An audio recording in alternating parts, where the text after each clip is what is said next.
शुरुआत होती है मेन कैरेक्टर चार्ली को दिखाने से, जो प्रोफेसर है और बच्चों को इंग्लिश पढ़ाता है, ऑनलाइन क्लासेस देता है, लेकिन हमेशा वो अपना कैमरा बंद रखता है क्योंकि वो जानता है कि अगर लोगों ने मेरी शक्ल और जिस्म देख लिया तो सब डर जाएंगे, क्योंकि उस बेचारे का वजन काफी बढ़ गया था। और आज भी जब वो क्लास दे रहा था तो अचानक उसे दिल का दौरा पड़ता है। उसे लगता है कि मेरे मरने का टाइम आ गया है, इसीलिए पास रखे हुए कागज को उठाता है जिस पर एक ऐसी मजमून लिखा हुआ था और उसे पढ़ने लगता है। तभी बाहर से एक लड़का अंदर आता है, वो कुछ कहता, उससे पहले चार्ली उसके हाथ में वो ऐसी देकर कहता है कि इसे जोर जोर से पढ़ो। तो वो लड़का भी बिना सोचे समझी पढ़ना शुरू कर देता है। हालांकि चार्ली को लग रहा था कि वो मरने वाला है, पर वो शांत हो गया था, दिल की धड़कनें भी ठीक हो गई थी। उस लड़की से पूछता है कि तुम कौन हो? वो बताता है मैं चर्च की तरफ से आया हूँ, एक प्रीस्ट हूँ और गॉड के मैसेज हर घर में पहुँचाता हूँ। और वैसे ये बताएं आपने मुझे ऐसे पढ़ने को क्यों कहा? चार्ली जवाब देता है कि ये एक काफी अच्छा और मेरा पसंदीदा ऐसे है, मुझे लगा मैं मरने वाला हूँ तो आखिरी बार सुनना चाह रहा था बस। उनकी बातें चली रही थी कि तब यहाँ एक औरत आती है जो चार्ली की दोस्त है और यही उसकी देखभाल भी करती है। आते ही वो उसका चेकअप करने लगती है, इसलिए चार्ली का ब्लड प्रेशर काफी बढ़ा हुआ था। वो टेंशन में आ जाती है ये सोचकर कि अगर जल्द से हॉस्पिटल ना ले जाया गया तो ऐसे ही वो जल्द मर जाएगा। वो चार्ली को समझाने लगती है कि प्लीज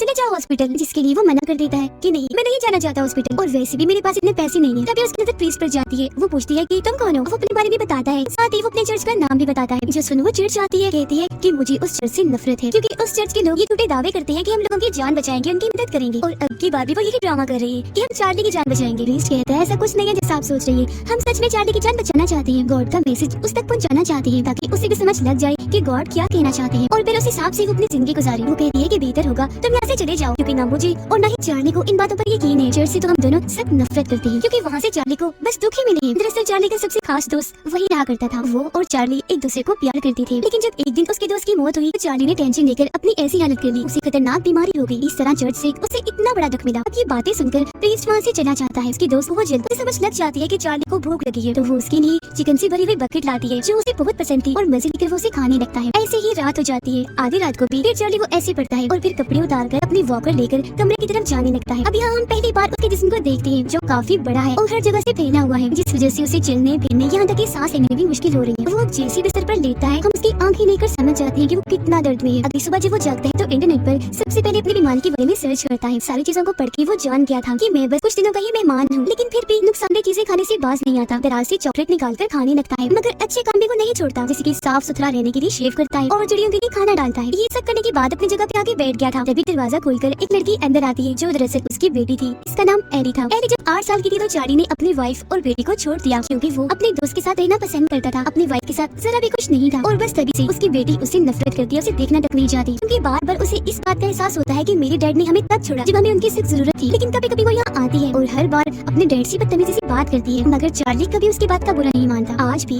वो एक के बाद एक उससे बदतमीजी कर रही थी, लेकिन फिर भी वो अपनी बेटी को मनाने के लिए कहता है कि मैं चाहता हूँ मेरी प्यारी बेटी तुम रोज यहाँ आओ, मेरे पास ही रहो क्योंकि मैं जानता हूँ मेरे पास बस कुछ ही दिन रह गए। इस पर वो जवाब देती है कि मैं हर रोज यहाँ नहीं आ सकती, मेरी पेपर्स आने वाली है और इंग्लिश पेपर की मुझे सबसे बड़ी टेंशन है। चार्ली बोलता है कि मैं तुम्हारी तैयारी करवा दूंगा पेपर्स में क्योंकि मैं इंग्लिश का टीचर हूँ, बस तुम आती रहना। ये बात सुनकर भी उसको तरस नहीं आता, वहाँ से जाने लगती है। तब चार्ली बोलता है कि अगर तुम रोज आती रही तो मेरे अकाउंट में जितने भी पैसे हैं मैं वो सारे तुम्हें दे दूंगा, तकरीबन 1 लाख से ज्यादा डॉलर है। ये बात सुनकर तकरीबन 1 लाख से ज्यादा डॉलर है। ये बात सुनकर वो चुप हो गई थी, सोच भी बढ़ जाती है क्योंकि ये एक काफी बड़ी रकम थी। फिलहाल वो इसलिए नहीं बोलती क्योंकि अभी वो नाराज है। अब अपने डैड को मजीद परेशान करने के लिए दरवाजे पर आती है और कहती है कि अगर आप चाहते हैं मैं रोज आपसे मिलने आऊँ तो अभी बगैर वॉकर का सहारा लिए पैदल चलकर मेरे पास आए। ये भी चार्ली अपनी बेटी के लिए करने को मान जाता है, जबकि वो जानता था कि ऐसा नहीं होगा। वो पूरी ताकत लगा के खड़ा होने की काफी कोशिश करता है पर बेचारा नीचे गिर गया था, जो देखकर एरी यहाँ से निकल जाती है।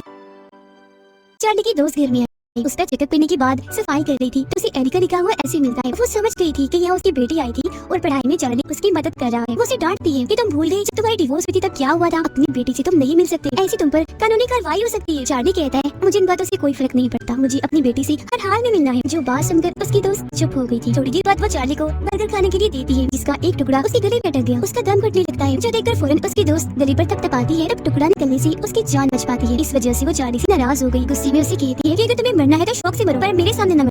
लेकिन कुछ देर बाद गलती का एहसास होने पर वो चार्ली से माफी मांगती है और बर्गर दोबारा उसे खाने को देती है। अब ऐसे चार्ली की जिंदगी गुजर रही थी। हर रोज वो ऑनलाइन क्लासेस देता था, उसमें बहुत प्यार से पढ़ाया करता था, पर आज क्लास खत्म होने के बाद वो अपनी पुरानी तस्वीर देखता है जिसमें उसका वो करीबी दोस्त भी था। चार्ली उसे याद करने लगा और उस कमरे में जाने लगता है जहाँ वो रहा करता था। दरवाजे पर ताला था, जैसे ही वो दरवाजा खोलता है चाबी नीचे गिर जाती है जिसे वो नहीं उठा पाएगा। हालांकि वो काफी कोशिश करता भी है लेकिन चाबी नहीं उठा पाता तो हार मान के वापस आ जाता है। अब वादे के मुताबिक आज भी एली उसे मिलने आती है। तब बहाने से चार्ली उसे बात करता है, काफी खुश नजर आ रहा था। वो उसे साथ साथ बता भी रहा था कि तुमने ऐसे में कौन कौन सी गलतियाँ की हैं। जिस दौरान वो ये भी पूछ रही है जाके अपनी मॉम को सुनाओ, ठीक है? वो जो सुनकर एली चिढ़ गई, पूछती है कि आखिर आप इस बारे में क्यों पूछ रहे हैं? कभी एहसास हुआ इस बात का कि हमें आपने अकेला कर दिया था और कभी मुड़कर हमारी तरफ देखा तक नहीं? आप एक नंबर के मतलबी खुद गर्ज इंसान है। अपने दोस्त की खातिर हमारे साथ ये सलूक किया। अब मुझे इस बात से कोई फर्क नहीं पड़ता कि आप क्या महसूस करती हैं। आपको अपनी गलती का एहसास है, क्योंकि आपकी ऐसी हालत आपके दोस्त की वजह से हुई है, न कि हमारी वजह से। तो मुझे आप पर जरा भी तरस नहीं आता। इतना कुछ सुन के भी चार्ली उसकी बातों को नजरअंदाज कर देता है और बस इतना कहता है कि तुम मेरे लिए एक ऐसी लिख दो कि ज्यादा नहीं, कुछ लाइन सब तक मैं अंदर जा रहा हूँ। इतना कहते ही वो वॉशरूम में चला जाता है और फूट फूट के रोने लग गया था, क्योंकि आज उसे आंसू कंट्रोल नहीं हो रहे थे। ये चीज एली ने भी महसूस कर ली थी, पर उसे कोई फर्क नहीं पड़ता। कभी दरवाजे पर दस्तक होती है, प्रिस्ट आया था और जब एली को ये बात पता चली कि वो चर्च से आया है, तो वो उसे कहती है कि मैं कल दोबारा आऊंगी, तुम भी आना, मैंने तुमसे बात करनी है। इतना कह के वो वहाँ से चली जाती है। अब प्रिस्ट चार्ली को कहता है कि मैं तुम्हारी मदद करना चाहता हूँ। वो उसे अच्छी बुरी बातें बताने लगता है। इस पर चार्ली का जवाब ये था कि मुझे तुम्हारी इन बातों में कोई दिलचस्पी नहीं है। अगर तुम सच में मेरी मदद करना चाहती हो तो मेरे साथ हो। वो उसी कमरे के पास आता है, नीचे गिरी हुई चाबी उठवाकर कमरा खुलवाता है। ठीक इसी वक्त चार्ली की दोस्त भी आ गई थी। प्रिस्ट को देखकर कहती है कि ये लड़का दोबारा इधर क्या कर रहा है? चार्ली जवाब देता है कि इस पर गुस्सा करने की कोई जरूरत नहीं है, मैंने इसे बुलाया है। वो कहती है अरे छोड़ो, ये देखो मैं तुम्हारे लिए क्या लाई हूँ, तुम्हारा गिफ्ट। जो कहकर वो व्हील चेयर बाहर निकालती है, जिसके ऊपर बैठकर वो खुश हो गया था, क्योंकि वो आसानी से इधर उधर हिल पा रहा था। लेकिन वो प्रीस्ट को कहती है जरा बाहर आना, मुझे तुमसे बात करनी है। बाहर लाकर उसे कहती है दोबारा यहाँ कभी मत आना, ओके? प्रीस्ट मना कर देता है कि मैं ऐसे नहीं कर सकता, मुझे आना ही होगा, क्योंकि मैं चार्ली की मदद करना चाहता हूँ इस दर्द भरी जिंदगी से उसकी जान छुड़वाकर। उसकी दोस्त कहती है तुम्हारे लिए बहुत छोटी सी बात होगी, पर चार्ली ने और मैंने बहुत कुछ सहा है, बर्दाश्त किया है, जिसके पीछे चर्च जिम्मेदार है। असल में जो चार्ली का दोस्त था वो मेरा भाई था, मगर उनकी गहरी दोस्ती देखकर मेरे डैड को एतराज होने लगा कि दो लड़कों की ऐसी दोस्ती हमारे रिलीजन मजहब में अच्छी नहीं मानी जाती। तो इसलिए उन्होंने मेरे भाई को घर से निकालकर चर्च में भेज दिया। उसे काफी प्रेशर में रखा गया, जिससे तंग आकर मेरे भाई ने अपनी जान ले ली। उसके मरने से चार्ली ने इतनी टेंशन ले ली, इसकी तबीयत खराब हो गई और आज उसकी ऐसी हालत है, वो इतना बीमार है और तभी से हम सभी सदमे से दुखों से गुजर रहे हैं। यही वजह है कि हम हर चीज से नफरत करते हैं, तुम्हें, तुम्हारे रिलीजन को, तुम्हारी चर्च को, किसी को भी पसंद नहीं करते। आगे वो कुछ बोलती यहाँ चार्ली भी आ जाता है। प्रीस्ट को कहता है उठो शाबाश, जाओ तुम यहाँ से। जो बात मानकर वो चला जाता है। थोड़ी देर बाद उसकी दोस्त भी उनके जाते ही चार्ली उस कमरे में जाने की कोशिश करता है। हालांकि रास्ता छोटा था, पर फिर भी वो जैसी तैसी चला ही जाता है।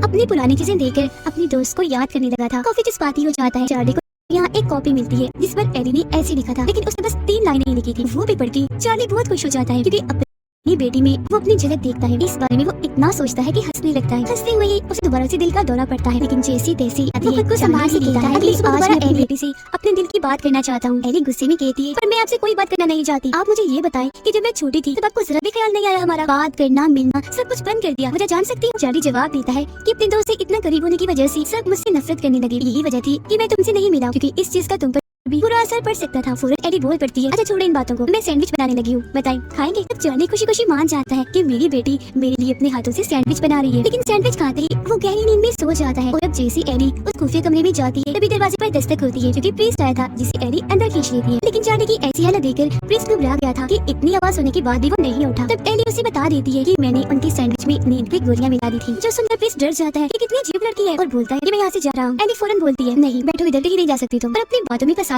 सिगरेट पीने पर मजबूर करती है। और अब जैसे प्रीस्ट सिगरेट पीना शुरू करता है, वो उसकी वीडियो बना लेती है और कहती है कि अब तुम वही करोगी जो मैं तुम्हें करने को कहूँ, वरना तुम जानते ही हो कि मैं तुम्हारे साथ क्या कर सकती हूँ। मैं जानती हूँ कि तुम चर्च से नहीं हो, तो अब सच बताना शुरू करो कि आखिर तुम कौन हो। ये सुनकर प्रीस्ट डर जाता है और भाग फिर उस खुफिया कमरे में आकर खुद को बंद कर लेता है। एली उस कमरे के दरवाजे पर आके बैठ गई और कहती है चलो अपनी कहानी बताना शुरू करो। तो अब प्रीस्ट बताने लगता है कि मैं यहाँ चर्च में ही काम करने आया था, ऐसे लोगों की मदद करता था, पर एक दिन मुझे एहसास हुआ कि मैं लोगों की मदद नहीं कर पा रहा। तो मैंने चर्च वालों को अपना तरीका बदलने को कहा, लेकिन जब उन्होंने मेरी बात नहीं मानी तो मैंने वहाँ के वो सारे पैसे चुरा लिए और भाग गया। जिसके बाद अब मैं रहता तो अलग ही हूँ, लेकिन अभी भी लोगों की मदद ही कर रहा हूँ। वो ये सारी बातें बता तो रहा था, पर ये नहीं जानता था कि एली उसकी ये सारी बातें अपने मोबाइल पर रिकॉर्ड कर रही है। फिर दरवाजा एक बार फिर बजता है। ये दोनों जब बाहर चेक करने जाते हैं तो देखती हैं कि चार्ली की दोस्त अपने साथ चार्ली की वाइफ को लाई है। उसकी दोस्त चार्ली को होश में लाने की कोशिश करती है, मगर जब वो नहीं आता तो एली सच बता ही देती है कि मैंने दरअसल इनके सैंडविच में नींद की गोलियां मिला दी थी। जो सुनकर उसकी दोस्त ऑक्सीजन की मदद से उसे होश में लाने लगी थी, मगर एली की इस हरकत पर दोनों को काफी गुस्सा आ रहा था। लेकिन चार्ली की वाइफ उसकी दोस्त को चार्ली के करीब देखकर उस पर गुस्सा करने लगती है। कहती है कि तुम पैसों की लालच में सब कर रही हो, रोज यहाँ आकर चार्ली की खिदमत करती हूँ ताकि उसकी सारी चीजें तुम्हें मिल जाए। इस पर चार्ली की दोस्त जवाब देती है कि नहीं तो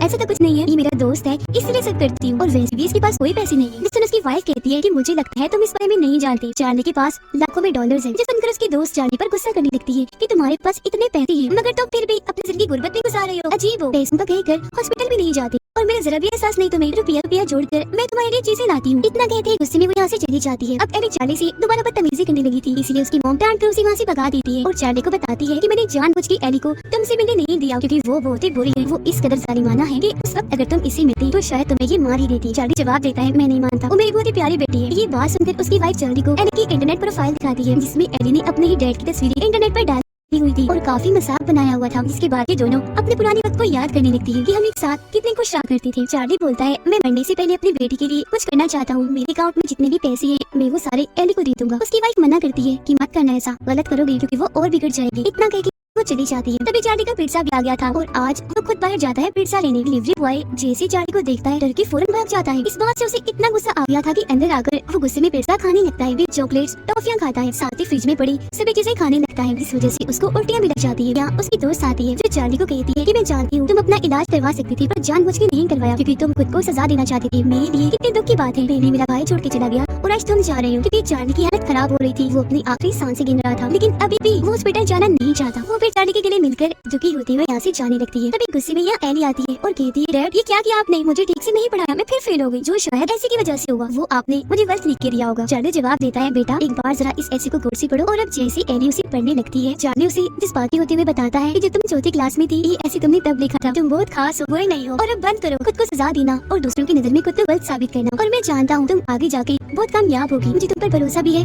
और गर्व भी। उसकी ये बातें सुनकर एली भी रोने लगती है और कहती है डैड आप खुद के साथ क्या कर रहे हैं, आपको हॉस्पिटल जाना चाहिए। चार्ली दुखी होते हुए बोलता है नहीं मेरा टाइम आ चुका है। अभी ये बात सुनकर एली फूट फूट कर रोने लगती है। चार्ली उसे कहता है मेरी प्यारी बेटी आखिरी बार मुझे ऐसी पढ़ के सुना दो ना। तो अब जैसे वो ऐसे पढ़ने लगी थी चार्ली अपनी पूरी ताकत इकट्ठा करने लगता है और वो उठ खड़ा होता है और अपने पैरों से चल के उसके पास आने लगता है। एली भी ऐसे पढ़ते पढ़ते उसके पास आ रही थी और फिर उसकी मुस्कुराहट के साथ ही चार्ली की मौत हो जाती है। उसकी आत्मा सीधा हेवन यानी जन्नत में गई थी जहाँ वो खुश था, आराम से जिंदगी गुजार रहा था। और इसी के साथ चार्ली की दुख भरी कहानी इधर ही